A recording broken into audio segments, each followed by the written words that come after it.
നടനും സംവിധായകനും reality show താരവുമായ അഖിൽ മാറ 2020 എന്ന വാർത്തയിലേക്കാണ്. ഇന്ന് വൈകിട്ട് ഇത് സംബന്ധിച്ച പ്രഖ്യാപനമുണ്ടാകും. NDA സ്ഥാനാർത്ഥിയായി കൊട്ടാരക്കരയിൽ മത്സരിച്ചേക്കും എന്ന വിവരം കൂടിയാണ് പങ്കുവെക്കാനുള്ളത്.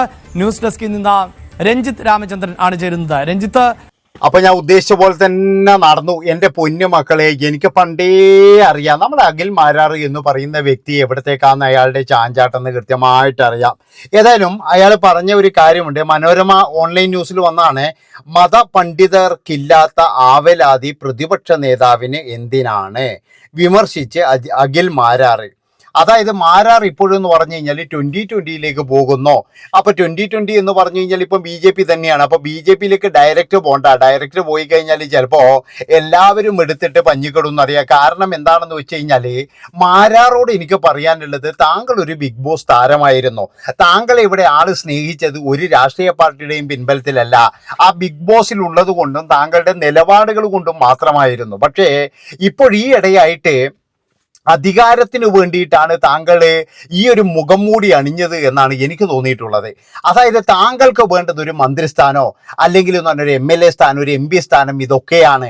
ഇനിയിപ്പോൾ ജനങ്ങൾ വിജയിച്ചിട്ടില്ലെങ്കിലും കുഴപ്പമില്ല, എനിക്ക് എവിടെയെങ്കിലും ഒരു ഗവർണറായിട്ടോ അല്ലെങ്കിൽ എവിടെയെങ്കിലും പിന്നെ ഞാൻ പറഞ്ഞല്ലോ ഇപ്പൊ വിജയിക്കാതെയും രാജ്യസഭ MP ഒക്കെ ആകാം.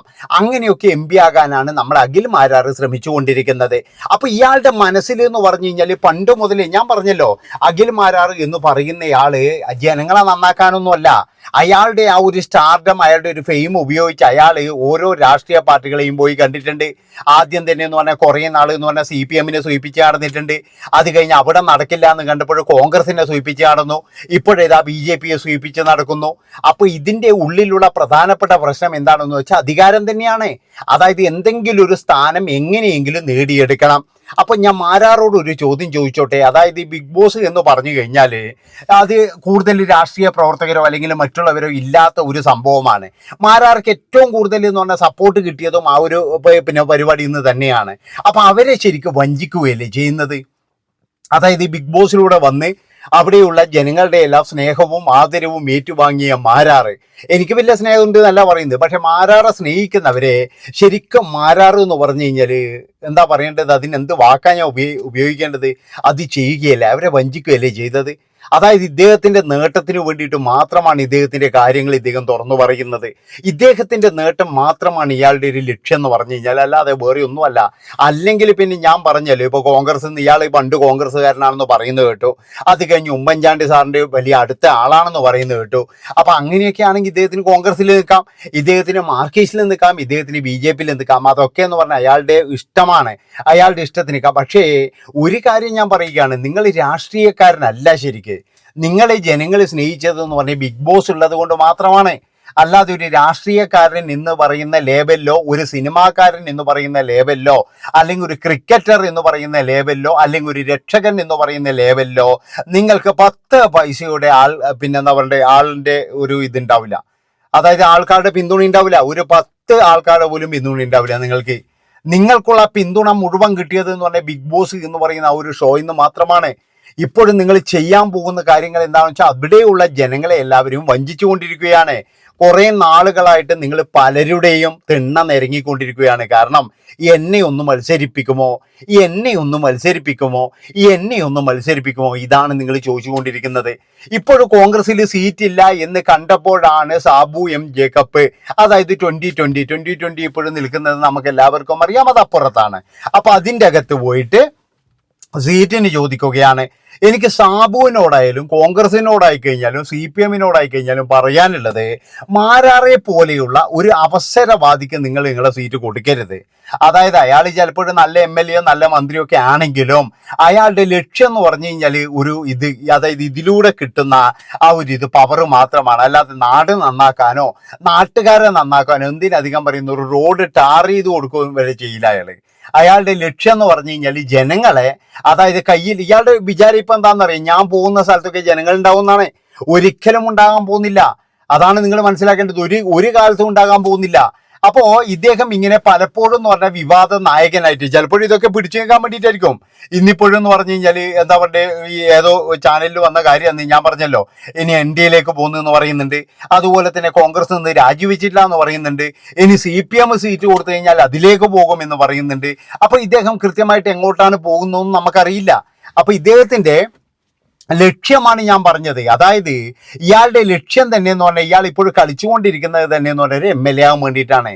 അല്ലാതെ വേറെ ഒന്നല്ല. നമ്മളൊക്കെ വിചാരിക്കുമ്പോൾ എന്താ മാരാറ് ഭയങ്കര സംഭവമാണ്, മാരാറ് നിലപാടുകളുടെ രാജകുമാരനാണ്, മാരാറ് ഒരു ഭയങ്കര സംഭവത്തിൻ്റെ ഇതാണെന്ന് എന്നൊക്കെ നമ്മളങ്ങ് കരുതിയിട്ട് നമ്മളങ്ങ് കുറേ ആൾക്കാർ ഇയാളെ പൊന്തിച്ച് നടക്കുന്നുണ്ട്. ഒരു സോഷ്യൽ മീഡിയ ബിംബം കണക്കെയാണ് എല്ലാവരും പൊന്തിച്ച് നടക്കുന്നത്.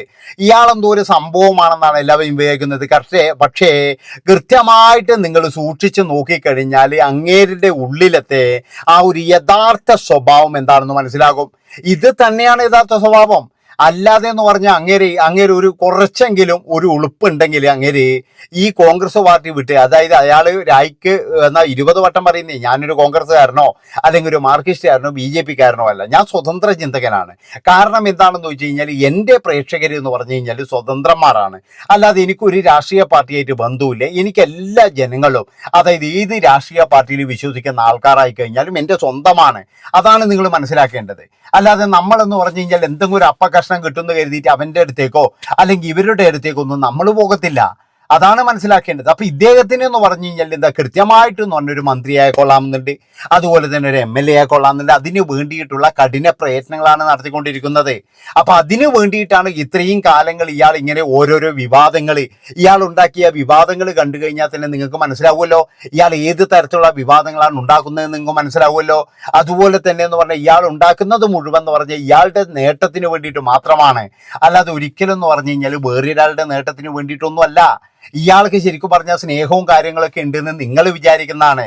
നിങ്ങൾ വിചാരിക്കുമ്പോൾ എന്താ മാരാറെന്തോ, പക്ഷെ മാരാർ ഒരു അഭിനയ കുലപതിയാണ്. കാരണം എന്താ വെച്ചാൽ എല്ലാ കാര്യത്തിനും മാരാർക്ക് നല്ല രീതിയിൽ അഭിനയിക്കാൻ അറിയാം, മറ്റൊരാളെ തെറിവറിയിക്കാൻ അറിയാം, മറ്റൊരാളെ എന്താ പറയേണ്ടത് തേജോവധം ഇതൊക്കെ മാരാർക്ക് അറിയാം. മാരാർ എന്ന് പറഞ്ഞ ഒരു അഭിനയ കുലപതി തന്നെയാണ്. അതുകൊണ്ട് എനിക്ക് പറയാനുള്ളത് എൻ്റെ പൊന്നു സുഹൃത്തുക്കളെ, നിങ്ങൾ ഇനിയും അങ്ങേരൊരു വലിയ സംഭവമാണെന്ന് കരുതിയിട്ട് അങ്ങയുടെ പുറകെ പോകരുത്. അയാളുടെ മനസ്സിലിരിപ്പ് നിങ്ങൾ കണ്ടല്ലോ. ഞാൻ പറഞ്ഞല്ലോ നമുക്കൊരു രാഷ്ട്രീയവും ഇല്ല. അതുപോലെ തന്നെ അയാൾക്ക് വേണമെങ്കിൽ രാഷ്ട്രീയത്തിൽ പ്രവേശിക്കാം, അതൊന്നും നമ്മൾ വിഷയമല്ല. പക്ഷേ ഇതുപോലെ ചാഞ്ചാടി നിൽക്കുന്നവനെ സൂക്ഷിക്കണം. അധികാരത്തിന് വേണ്ടിയിട്ടാണ് ഇവൻ നിൽക്കുന്നത്, അല്ലാതെ വേറെ ഒന്നും ജയിക്കാൻ വേണ്ടിയിട്ടൊന്നല്ല. അതായത് ഒന്ന് നിന്ന് കഴിഞ്ഞാൽ ജയിച്ചിട്ടില്ലെങ്കിലും കുറച്ച് കാര്യങ്ങളൊക്കെ ചെയ്യാം, കുറച്ച് കാര്യങ്ങളൊക്കെ അങ്ങ് പിടിച്ചെടുക്കാം എന്നുള്ളത് മാത്രമാണ്. അത് നിങ്ങൾ ആലോചിച്ച് നോക്കണം. അപ്പൊ അവിടെ സീറ്റില്ലാന്ന് കണ്ടപ്പോൾ ആശാൻ നേരെ ഇങ്ങോട്ട് ചാടി, ഇവിടെ സീറ്റില്ലാന്ന് കണ്ടു കഴിഞ്ഞാൽ നേരെ അടുത്തേക്കിലേക്ക് ചാടും. അങ്ങനെ എന്ന് പറഞ്ഞു കഴിഞ്ഞാൽ ഒരു തരംതാണ ഒരു രാഷ്ട്രീയ പ്രവർത്തനമാണ് ഇങ്ങേരിപ്പോൾ കാഴ്ചവെച്ചുകൊണ്ടിരിക്കുന്നത്. ഒരിക്കലും എന്ന് പറഞ്ഞ് അംഗീകരിക്കാൻ കഴിയില്ല. അതുകൊണ്ടാണ് ഞാൻ പറഞ്ഞത് ഇയാൾ ഒരു കാരണവശാലും ഇങ്ങനെ ചെയ്യാൻ പാടില്ലായിരുന്നു. ഇയാളെ വിശ്വസിക്കുന്ന അല്ലെങ്കിൽ ഇയാളെ ദൈവത്തെ പോലെ കാണുന്ന, ഇയാളെ എന്തോ ഒരു വലിയ സംഭവമായി കാണുന്ന കുറേ ടീമുകൾ ഇവിടെയുണ്ട്. ഉള്ള കാര്യം 2 ദിവസം മുമ്പ് പൃഥ്വിരാജിനെയൊക്കെ ഇയാൾ വിമർശിക്കുന്നുണ്ട്. ഇയാൾ ആര് പൃഥ്വിരാജിനെ വിമർശിക്കാൻ? അതാ എനിക്ക് മനസ്സിലാകാത്തത്. പൃഥ്വിരാജ് ഒരുത്തൻ്റെയും കാലിൻ്റെ അടുത്ത് പോയിട്ട് ചെരുപ്പ് നക്കാനോ അല്ലെങ്കിൽ ഒന്നും അടിമയാകാനോ നിന്നിട്ടില്ല. അവൻ ആൺകുട്ടിയാ പൃഥ്വിരാജ്. അതാണ് നിങ്ങൾ മനസ്സിലാക്കേണ്ടത്. പൃഥ്വിരാജ് ആൺകുട്ടി തന്നെയാണ്. അപ്പൊ പൃഥ്വിരാജ് ഒരുത്തൻ്റെയും കാല് പിടിക്കാനൊന്നും പൃഥ്വിരാജ് പോകത്തില്ല. നന്ദി, നമസ്കാരം.